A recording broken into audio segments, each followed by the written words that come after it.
podcasts. The Profile.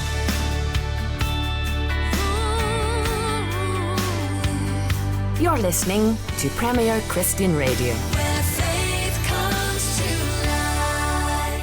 Hello and welcome to The Profile, here on Premier Christian Radio with me, Sam Hales. The Profile is the show where we delve into a person's life, faith and ministry, and it's brought to you in association with the UK's leading Christian magazine, that's Premier Christianity magazine. If you would like a free sample copy of our latest edition, you can get one. Just go to our website, premierchristianity.com/free sample. That's the magazine that I edit, and we'd love you to have it free. So head over to the website if you want to take advantage of that offer. But for now, here on The Profile, I'm really pleased to say I'm speaking to Mez Mcconnell. Mez has been involved in full-time pastoral ministry, both church planting and revitalisation, since 1999. He's currently one of the pastors of Niddry Community Church in Edinburgh, Scotland, and the founder of 20 Schemes, an organisation which aims to build healthy, gospel-centred churches for Scotland's poorest communities. He's also the author of a number of books, including Is Anybody Out There? And Church in Hard Places, How the Local Church Brings Life to the Poor and Needy. Mez, welcome to the show. Cool. I'm also the director of Church in Hard Places. Did you mention that Acts 29 initiative? I didn't mention that. So Church in Hard Places is not only the name of your book, but it's also a ministry out of Acts 29. Yeah, it's a new department in Acts 29 that aims to help support guys in poor communities around the world planting churches. I was really looking forward to hearing more about that and all you're involved in. We always like to start here on the show, though, by going back to the beginning. So tell me a bit about life growing up. I understand this was 1970s in Ireland. What was your childhood like? Yeah, but tell me something about yourself first, Sam. So you look like you're about 12 years old. So how can you be the editor of something when you look like you haven't started shaving yet? I'm still trying to figure out if that's a compliment or not. I am 29 years old. Do you know who Andy Prime is? Andy Prime's one of my don't. church planters. He looks like he's about 14. You look younger than him. Younger than 14, wow. Okay, well, I have been known to still get ID'd sometimes in the shop, so you might be onto something. And you're the editor of this gig, are you? I'm the editor of Premier Christianity, but enough about me, Mez. We're here to find out about you. No, but how do you get to be an editor of this gig at your age? I went to university and studied journalism and then got some good experience. But as I say, it's not about me, Mez. It's about you. So tell me about life growing up in Ireland in the 1970s. Yeah, so I grew up in care, largely, in a variety of children's homes and orphanages, latterly in Belfast. 70s was the sort of height of the IRA bombings and stuff. So yeah, so it was pretty wild. Not that I remember much of it, just lots of soldiers on the streets and stuff like that. But ended up moving over to England, didn't you? Shipped to England, yeah. Group of us shipped to England and ended up going to a big children's home in the north of England. What was that like? It's pretty cool. I liked it. Doesn't sound like the sort of thing that would necessarily be easy to navigate as a youngster. Listen, mate, at that point, I was young and wild and just used to moving around, so yeah, it was different. I quite enjoyed that children's home, and I just got moved around a bit, a few times more, foster parents, etc. At what point did you start to run into trouble with the law? I got in trouble first with the law. I think I was 12 years old. Yep, and I think it was for violence, some sort of violence. I attacked someone with something. And then got in trouble with the law a lot of times after that. Why do you think that was? Because I broke the law. But why? What was the motivation? Binek. Wow, this is like, are you sure you're not like a psychologist or something? I should be lying on a sofa for this gig. What was the motivation? I was a nut job. I mean, I don't know what you mean. What was the motivation? I was wild. Sure. Yeah, Absolutely. I just asked because I guess for a lot of people who are, 12, 13 years old, that's not their story. It's quite unusual perhaps to be, talking to someone who from quite an early age got involved in crime. But for you, this is just normal, I guess. Yeah, I mean, it's quite unusual for me not to meet someone who didn't start in crime at that age. So I got into trouble with the law very quickly. And then, it escalated pretty wild. I was roaming the streets at that point on a council estate, on a really rough council estate in the north of England, sort of in and out of foster care, out with my dad for a bit, while he stayed sober and that, and then back in, and it was just manic. And so when I was out on the streets, I was always rushing around with older lads, doing burglaries, getting up to no good, mugging people, stuff like that. And then as I got a bit older, 15, 16, I started getting very heavily involved in the drug scene. And then I was pretty much living full time in a squat, between my stepsister's house and this squat, and just dealing and just up to all sorts. I mean, my dad didn't have a clue what was going on. And then, I was seriously heavy on the drugs. And then had the great idea to rob a bank, and flew off to Spain with the money, and didn't last very long there. Ended up getting arrested there and deported for trafficking offences. So how old were you when you had the great idea to rob the bank? Probably 18, 19. Right, and this was your idea, or this was you and a group of friends? Or? Just generally my idea. Yeah, but there was a few of you. Presumably it's more than a one-man job to walk into a bank and steal. Yeah, it wasn't a hold-up robbery. It wasn't Sure. like I walked up with a gun or anything. I just went in, and you don't need to know what happened, but I perpetrated a fraud and walked out with a couple of grand in cash. And then I was away. I was away with it. Ran away to... and was that kind of quite deliberate, running away to Spain? And Yeah, got a false passport, flew out of the country that day. What brought you back then? The Spanish police and an aeroplane that I was deported on. Deported, yeah.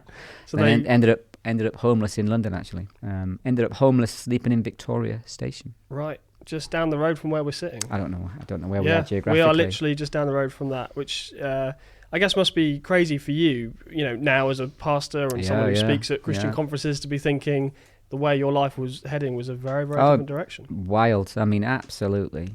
It doesn't even. I feel like it's in somebody else's life now. Sure. Yeah. Particularly when I look at my kids now, who don't know anything about that sort of life, thankfully. I mean, my kids they're posh. They correct my grammar and sort me out. But thankfully, thanks to the Lord, because I was in an absolute downward spiral. I was extremely violent, extremely erratic. Involved in very serious, heavy-duty crime, hurting people badly.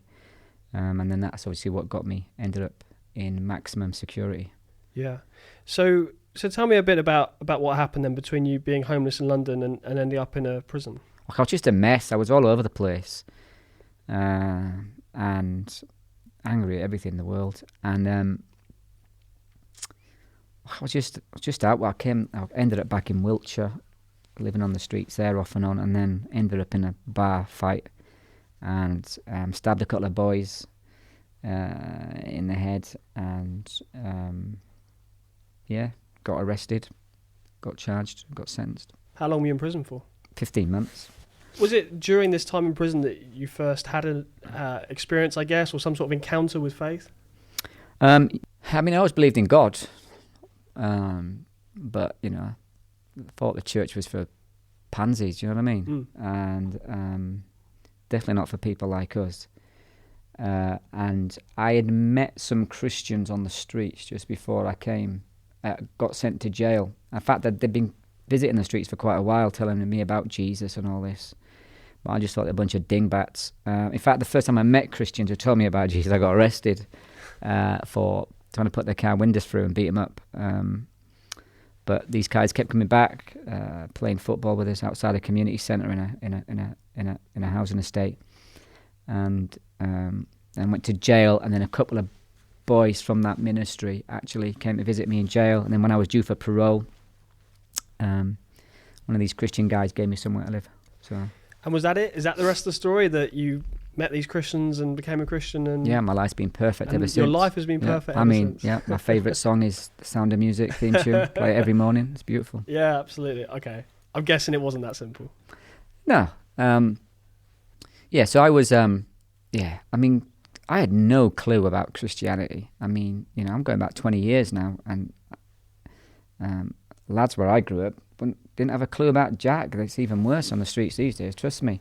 I went to this Christian guy's house. It was all nice and clean, and they had a Monet print. Why do Christians have Monet prints? You should do an article about that. Monet prints? And every time you go in a Christian's house, about 90% of the time, you will find a Monet print somewhere. Really? Yeah. I don't think I've ever seen that. Dried flowers or a Monet print, some sort of fleece hanging up. Maybe this is a Scotland thing, because I don't think I've ever seen that personally. No. Anyway, and I went, and I wasn't having that. And It was just a different So just world. like an alien culture almost. Yeah. I mean, these guys sat down, had dinner and all that, and Yeah. put their vegetables in a pot and put it on a plate. Man, just put it straight on a plate. What's the point of a pot? Do you know what I mean? It was just weird stuff like that. I'd never sat and, apart from when I was in care, I mean, we were forced to sit at the tables and eat, but that was more like a prison. Do you know what I mean? Just weird things. I went to church for the first time. That was the most absolutely incredibly mind-numbingly boring thing I've ever been to in my life. In fact, I would have rather have gone back to jail than go to church. That's how great that was. And so, because, you know, I'd never been in one before, really. I'd been in sort of Catholic ones growing up for that sort of heritage, but not where the guy, you know, they sing and they all wear suits and they stand and they sit and the guy speaks for an hour. Flipping out and made my nipples itch. So this is just when you've like just got out of prison, and this kind of weird alien Christian culture that you've encountered. At what point, what sort of stage of belief are you at? You feel like at this point you would call yourself a Christian, or were you still exploring? Oh no, I was it, never or? a Christian. No, not at that point. No.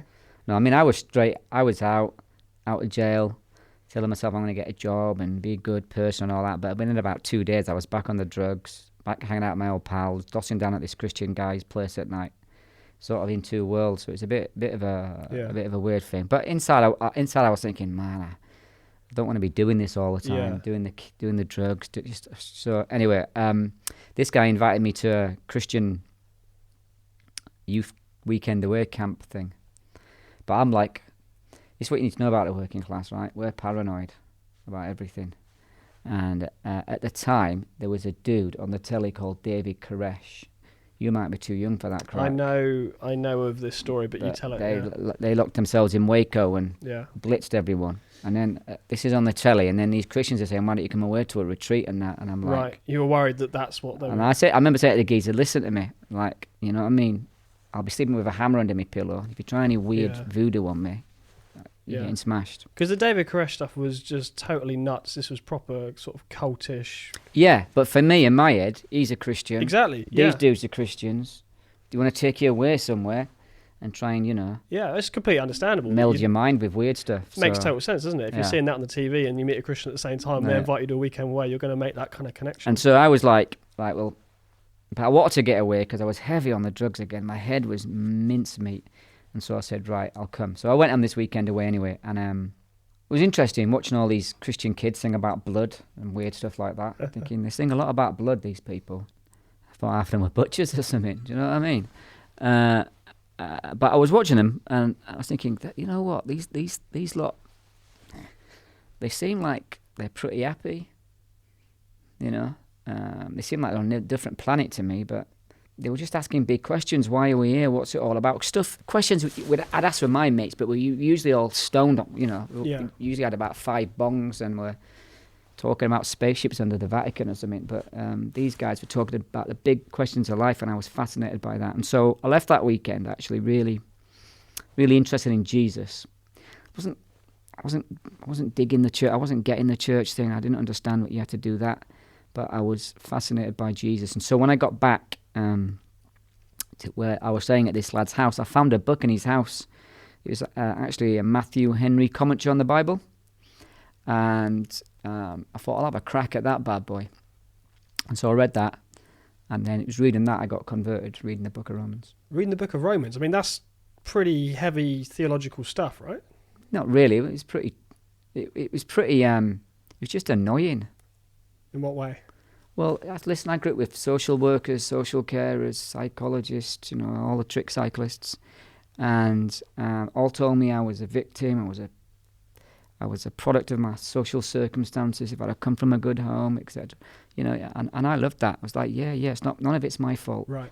And then here I am confronted with the Book of Romans, with Paul saying, actually, we're all responsible for our sin. And you can't blame anybody. I mean, I'm paraphrasing. We're all responsible for our sin. You can't blame anybody but yourself. You've got to take responsibility for your sin before a just and holy God, regardless of your life circumstances. And I didn't like that. And that was wasn't a heavy theology. That was pretty easy, actually. But it was a right kick in the nuts, as we say. It was a real body blow. And it took me a while to, it made me sit up and be agitated. really agitated at night. I couldn't sleep. And then that was obviously the means God used me. Because here's what I knew. I knew I was a sinner. I didn't have a problem with that. I was a rat. But I wanted to lay the blame for my behaviour. At least it had to be on the way I was brought up. You know, beaten, abused, all that stuff that happened to me as a kid. But here was the Bible saying you can't blame any of that for your sin against God. And so that was a big turning point for me. And once I came to a realisation of my sin, I knew I was in trouble. I guess it's like, when Jesus talks about haven't come to call the righteous but sinners, and if you kind of have that understanding of, hey, I know my life has not gone in a great direction, the rest of the gospel just sort of fell into place to it. Easy. I mean, it's easy. Once you get past that, and that's the thing on the streets, it's easy. It's easy to get guys like us to understand we're sinners because we know we're rats. But what's not easy is, culturally, there's such a victim mentality in our culture. It's just so difficult. That's the Tim Kellerism, the cultural defeater, if you like. In middle class circles, educated circles, I'm sure it's sort of more sort of Dawkins, Hawkins, sort of postmodern pluralism, sort of atheism. Do you know what I mean? But in our circles, it's not like that. People have got a fear of God or the spiritual realm. They have no problem that they're sinners, but they won't take responsibility, and that's where rubber meets road with the gospel. So how did your life change from that moment on? It was beautiful. I mean, after that, I used to float down the street, and, I feel like that sarcasm's come back again, man. Oh, sorry. The angels sang. They probably did, to be fair. Theologically, they sang. Theologically, they did. So, look, nothing really. I remember I was sitting there, I was like, I got converted on a park bench on my own, nobody around me, right? I'm sitting there, I'm like, dear God and that. Not on me, I'm a right rat bag. I won't say what I said because it was probably full of sweary language. And do you know what I mean? I'm going to trust Jesus, whatever the heck that means. Amen. It's not exactly, the sinner's prayer. And I rang this fella up who was witnessing to me, good godly guy. I said, listen, I think I've become one of those Christian-y people like you. And his face now when I think about it was a picture. He's like freaked out. Like, really? I said, yeah, but is there some sort of prayer thing that I've got to do to get in the club, like?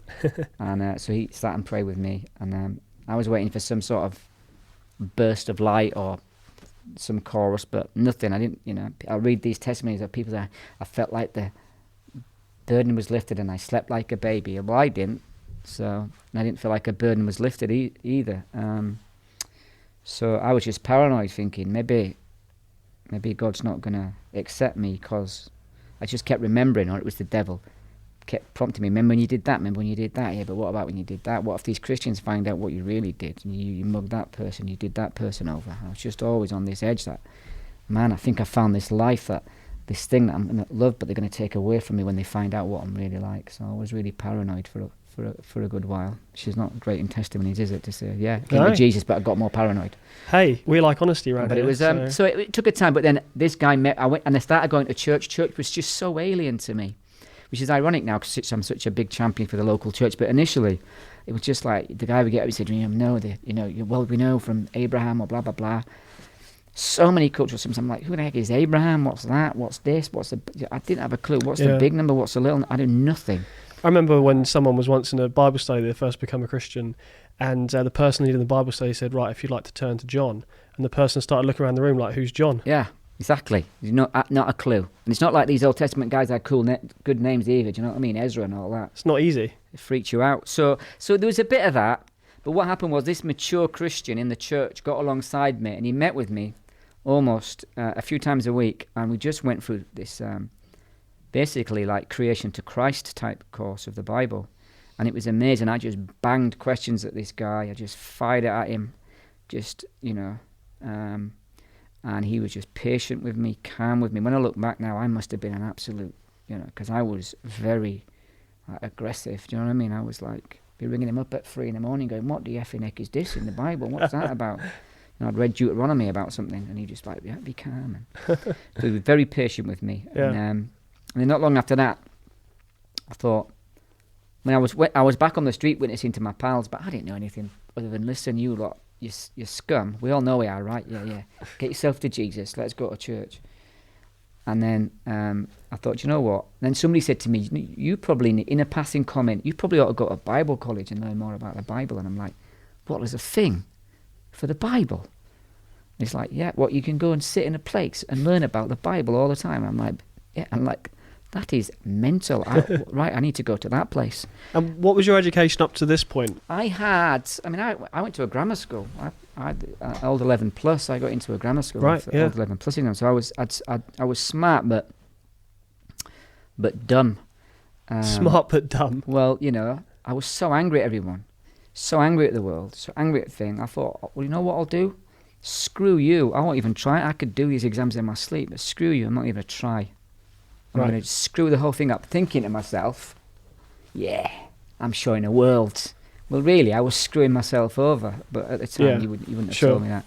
So when I got out of jail, I went back to went to college and got a few extra GCSEs, and then I did an access course, which is like a A-level type course for mature students, and then so I had some qualifications. Yeah.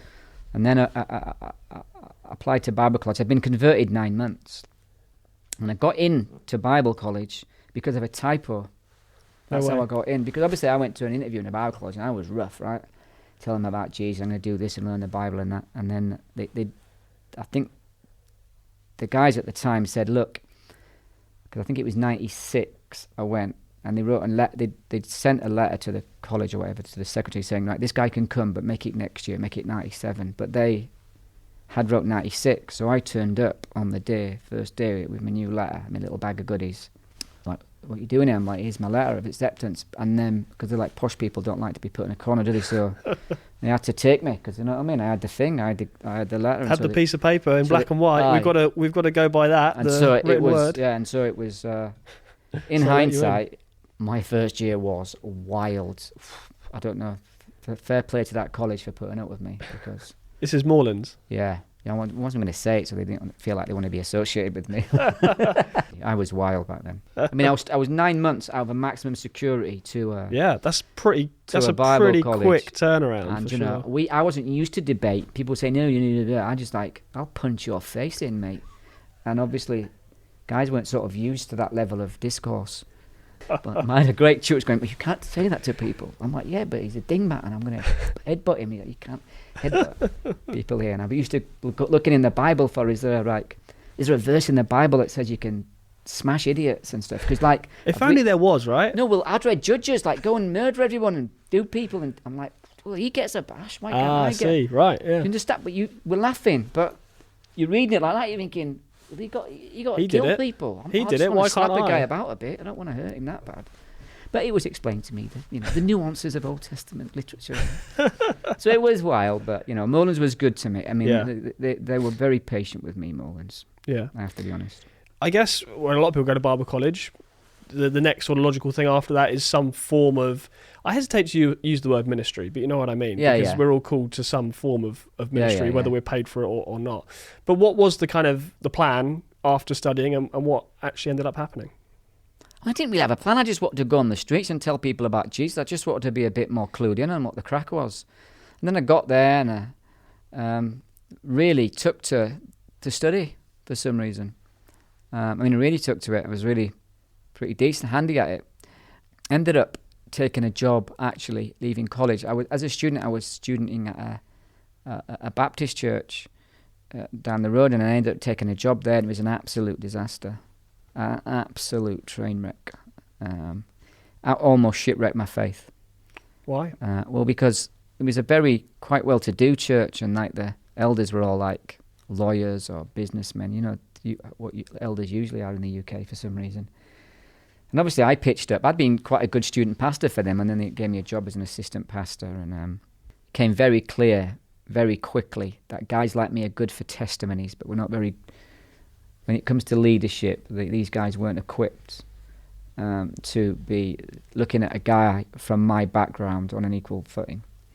And there were several problems. The pastor came in, was an absolute nightmare. I threatened to knock him out in his front garden, which probably didn't help, but I did repent after. But he was not an Orthodox Christian at all. And in the end, I resigned. Lots of politics going on. I found out that, you know what, I'd be king of the streets. I'll take you to town in the streets and in jail.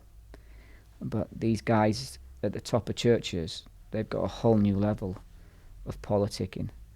And so I left, walked away from the church, walked away from, not from Jesus, but from just going to church for a time. I just promised myself I'm never going back. So it was a really... And looking back, look, I was young. It was my first time there. They handle it badly. I handle things pretty badly. Look, 20 years later now, looking at the me from 20 years ago, you would handle it a very different way. And so, there was not one side's particular fault. Yeah. It was just... But you don't look old enough for that to be 20 years ago. Thanks. Appreciate that. It was 20-something years ago.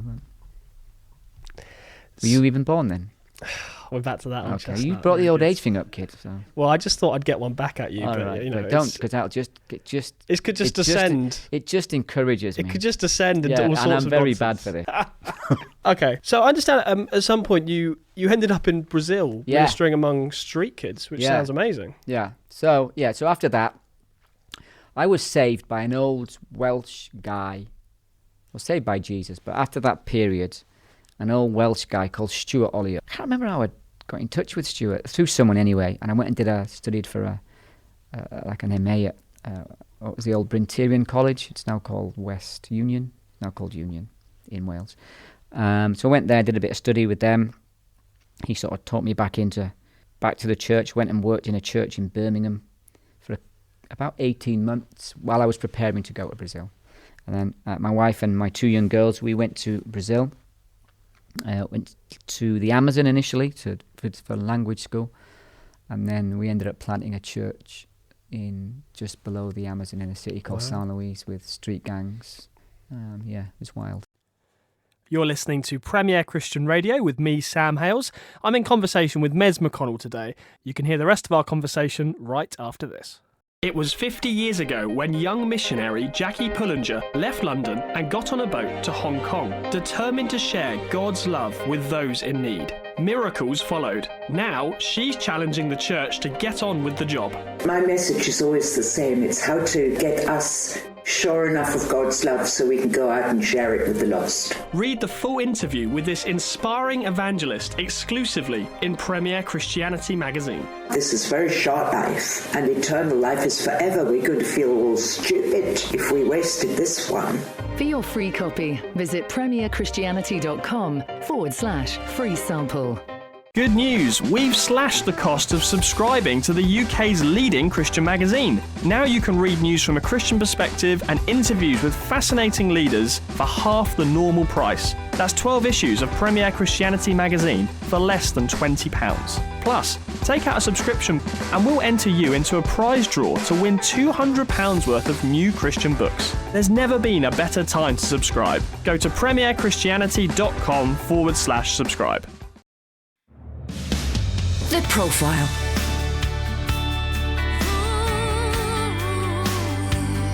You're listening to Premier Christian Radio. Where faith comes to life.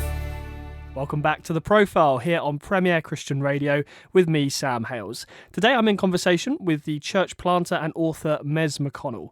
In this second part of today's conversation, I started by asking Mez whether his own background helped him when it came to reaching out to Brazilian street children. Look, I don't know. Maybe. I look back now, we were nuts. Me and my young wife, who comes from a very, very settled middle-class home, parents in the church, grandparents, ministers, stuff like that. My babies were 6 months and 15 months old. Jumped in the Amazon with loads of street kids. We'd take them in the car with street kids and the gangs and that. They'd be all over the place. It was wild at the time. So maybe it did. I didn't go to Brazil to plant a church. I'm an accidental church planter. And what happened? Interestingly, what led to my absolute firm conviction that what the poor need most is healthy local churches was my time in Brazil. So I was working in orphanages for a while. Went out there, the usual street gangs, homes, and I was just watching this roundabout. In, out, these kids. I'm like, what is this doing? It's looking great on newsletters, it's looking good on Facebook updates, but these kids are in and out, and getting murdered. And so I became very disenchanted very quickly. with that approach to the problem, and so we wanted to. And this is a sort of charitable approach to the problem. It's not that it's a charitable. I would call it. I called it direct action. What I mean by direct action is like crisis management. As you go in, there's a crisis. Let's resolve the crisis. Let's not worry about all the details of what. Let's just meet the immediate need quickly. Yeah. And so, because there's so many of them, there's 10 million street kids in Brazil. Just to give you an indication, there's more street children in Brazil than there are children up to the age of 18 in full-time education in Great Britain. Okay? That's a lot of street children. And so it's a crisis. And so there's just... And so what you find with a crisis is you're not really doing anything strategic. You're just meeting the need. There's one's out, one's in, one's out. And I'm like, look, and as a product of that, as a product of being passed about from pillar to post, it's very unsettling and not good for you. So you felt like a kind of longer-term solution was local church? Well, no, not even at that point. At that point, I'm thinking, where are these kids coming from? And so I began to study, where are these kids coming from? And we found it came from a particular community in the city, very poor, worst road access. All the other, some of the roads had tarmac, this road had nothing, just craters, all that stuff, no healthcare. And so I said, why don't we start a project there at the source? And if we can, so we set up a little business for the moms to try and earn some money so the kids didn't have to go out and prostitute themselves.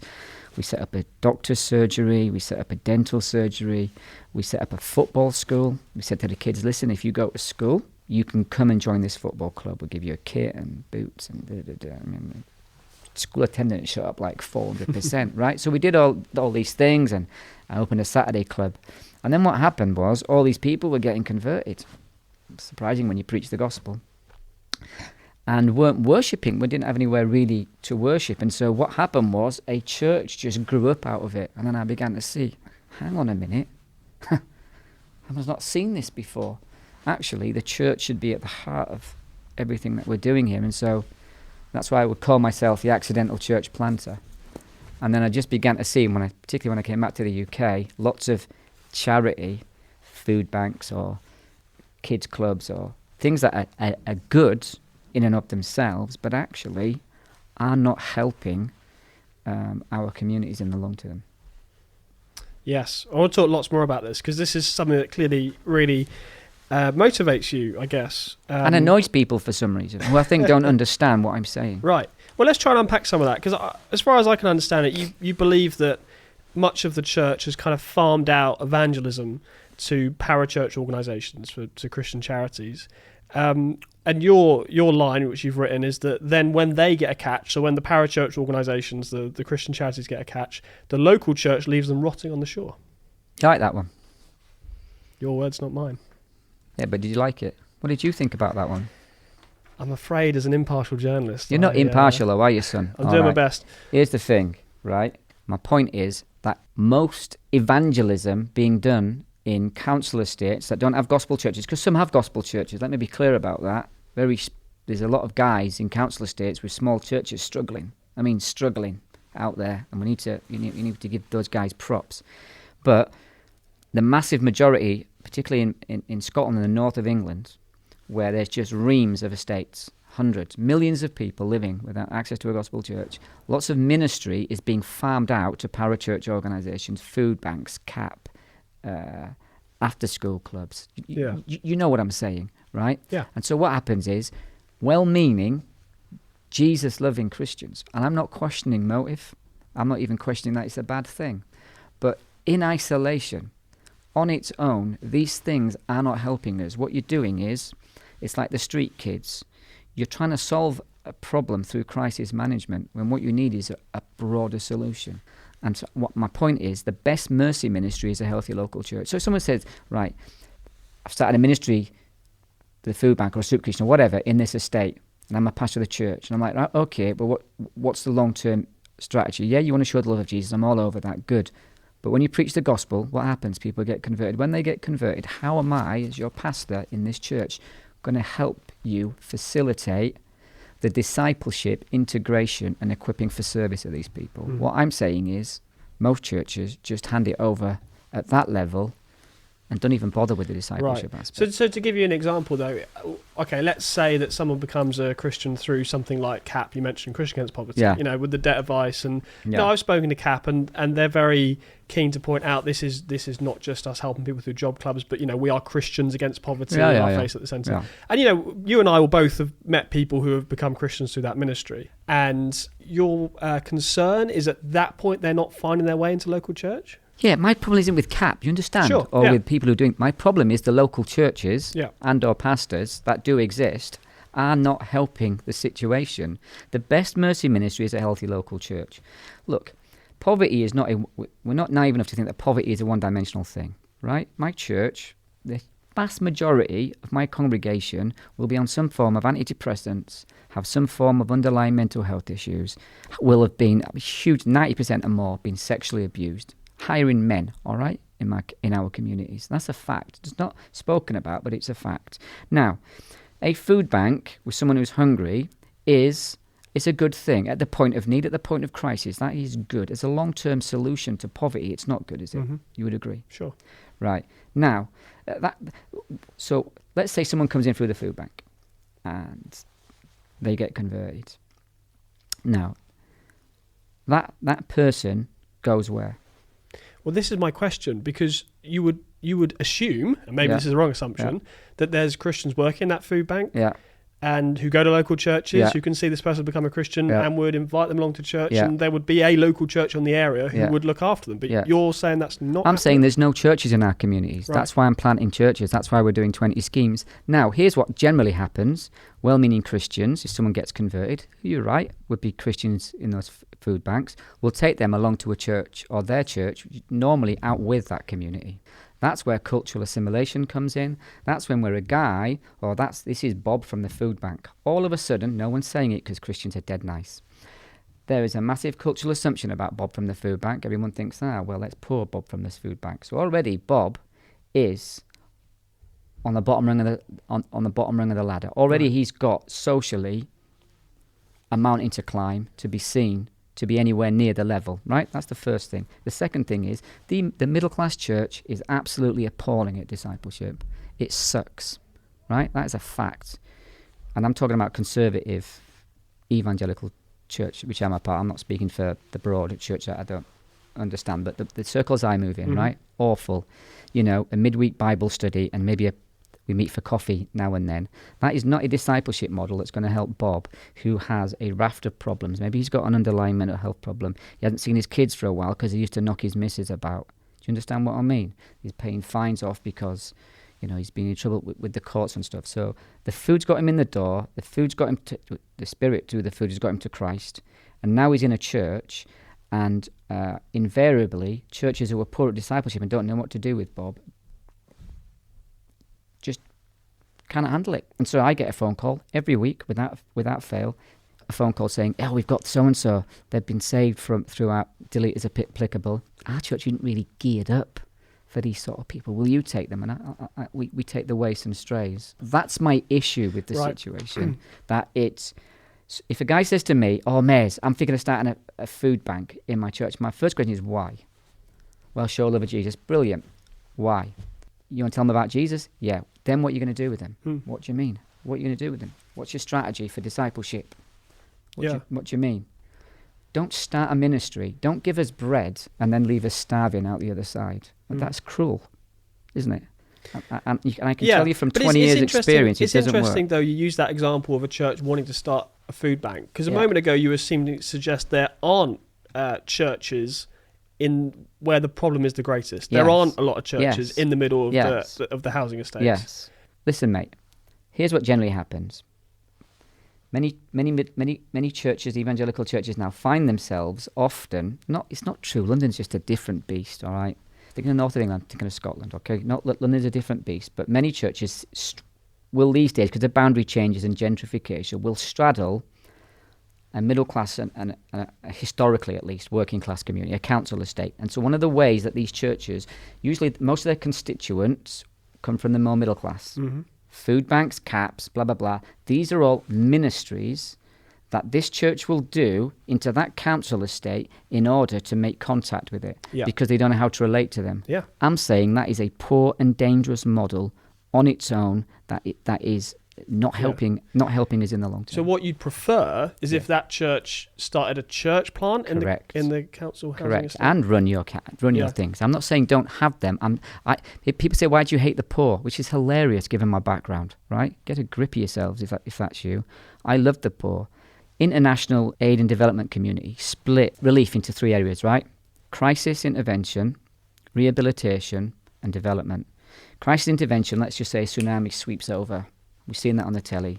You're not sitting at home going, should I give them Bible or should I give them bread? It's a crisis. You're getting in there. You're helping people. But the second part of that aid is called rehabilitation. So there's a point in where you've got the medicines, you've got the food, the crisis is sort of being calmed down a bit. So rehabilitation is how do we help the community participate, that's a key word, in getting their standard of living back to the pre-crisis. Mm-hmm. That's called rehabilitation. But the third level is called development, and that is how do we help these communities exceed where they were before, where they were in a participatory manner. Most food banks cap these sort of things.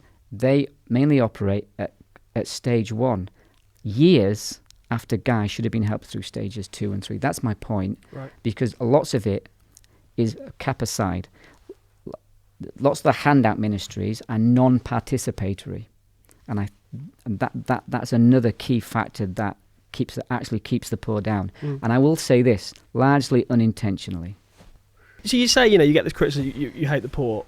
I mean, this might be a whole other can of worms, but you're, like many people, myself included, you're on Twitter and you're engaging with Christians in that world, and I know... Which is not helpful. Well, I know fairly recently, you've had the guts to say, oh, maybe I got this wrong, or maybe my tone's been wrong, and you've kind of apologised. And I know before, though, you've said that any critique of the status quo, which I guess is what you were just doing, is sometimes dismissed as making trouble or having a chip on the shoulder. So how much are people dismissing you is because you've got the tone wrong, and how much of it is, them having a problem? Look, I am a sinner. I'm also an idiot, the best of times. I think a lot of this is this sin. A lot of it is my sin, I'll admit that. But I think a lot of this is culture, particularly around communication.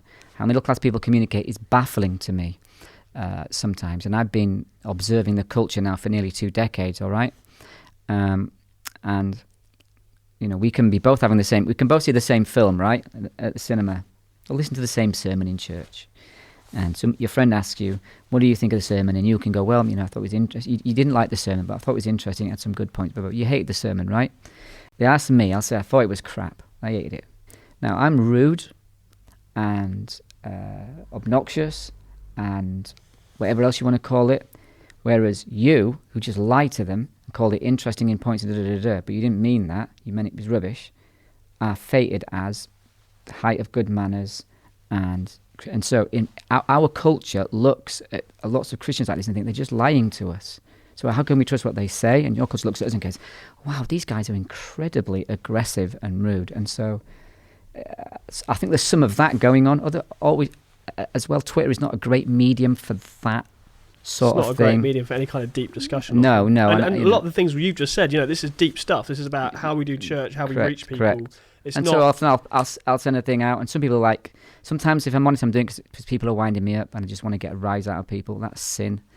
Other times, I'm trying to genuinely engage with people.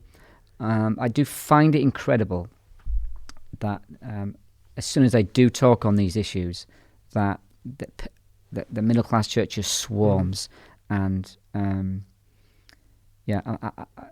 fascinated as to why that is. I was talking to a black friend of mine in America who we were talking about the similarity between the issues of race and class in the UK and race in the States, and it's surprising when they say something in there as well. It can be inflammatory.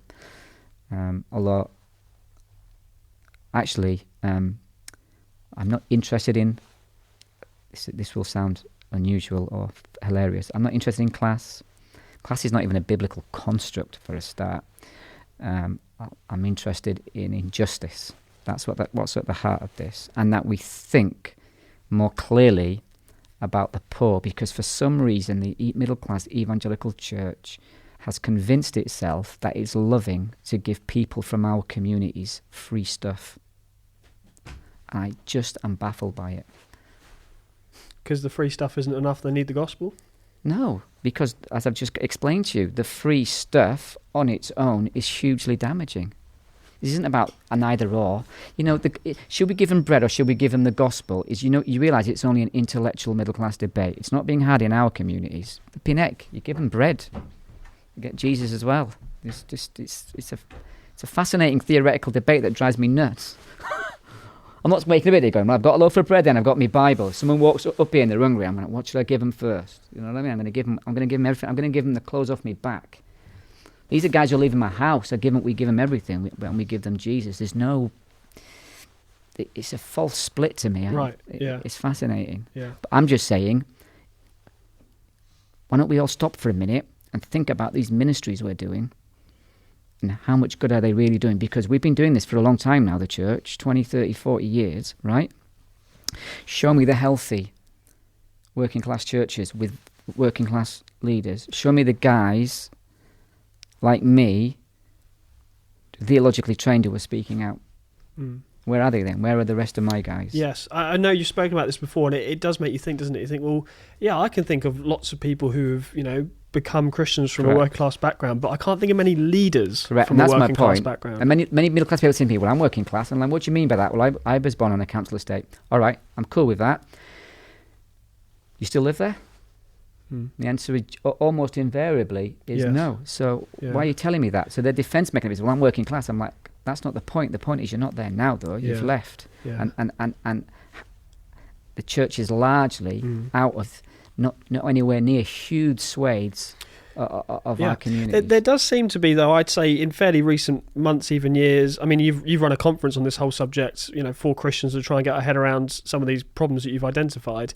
But I can think of other parts of the church that have basically agreed with what you're saying. The Bishop of Burnley talking about how we've neglected the poor. Even Nicky Gumbel talking about how he wants to start planting churches in council estates. And with the greatest respect to Nicky Gumbel, he isn't often the first person people would think of when it comes to planting into that kind of a context. So it does seem that parts of the church get this. Yeah, but let me ask you another question, because this annoys me, right? So some bishop of something, some dude with a skirt, did this months ago.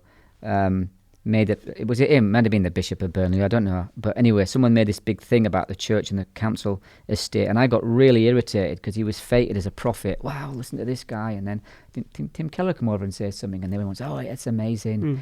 And, Nicky Gumbel, wow. I've been saying this for 20 years, mate, but apparently I have an attitude problem and a chip on my shoulder. That's a problem, no? It goes back to my earlier question of how much of this is because of the way you say it that you haven't been heard. But I'm a guy from those communities, saved from those communities, but my opinion is vastly less valid than these guys. This is a whole and other... and that's a fact. Well, it's a whole other debate, isn't it? And I'm not saying this is right, but there is a culture, whether it's in the Christian world or the mainstream world, where, well, if you're a bishop and you have a title, or if you're some of those names you mentioned, you've sold X number of books, then you have a greater platform when you speak. It gets reported more. No disrespect for yourself, as I say, you've planted churches, you've written books as well. But when it comes to how well known you are in the wider Christian community, I think that seems to count for something, doesn't it? I'm not saying that's right, but it seems to be the way the world's set up. Evangelical Christianity is unbelievably elitist. 2 decades saying exactly the same thing that an educated Oxford University dude says, and he gets feted as a... Should it matter who says it, as long as actually the church changes? It should matter who says it. That's a lovely thing that the majority culture says to keep down minority guys. Yeah, it doesn't matter who say it. We're saying it now, so hush hush. I'm not saying that. I'm saying, does it matter who points out the problem as long as the problem gets addressed? You're saying it does matter? Yeah. I think it matters for a couple of reasons. I think at the general level, I'm great that the Bishop and Nicky Gumbel and all these guys are going for council estates. You go for it, fellas. I'm all over that with yous. But it matters that those of us who come from these communities have faced the battles through these communities over decades. It matters that we're listened to, that we may actually have something to contribute to enable the Nicky Gumbels, the bishops, the whoever, to do it better. We may have something to bring to the table other than these paternalistic, it doesn't matter now. We've got it. Don't worry, we're going to do it this way. And we might actually be able to help you say, well, you might make a mistake culturally doing that. And that. Even over some of the issues we just talked about, language, the way we talk, things like that. So I think, big picture, no, it doesn't matter. But when you get to the nub of the details, I think it matters a lot, What's been the best day of your ministry and the worst day? What's been the best day of my ministry? The best day of my ministry was when my girls, 2 different days, my girls got baptised. They stood up in the pulpit and they said, hiya, my name is, gave their name and said, and we were brought up in a Christian home. And I was absolutely in tears. It was emotional.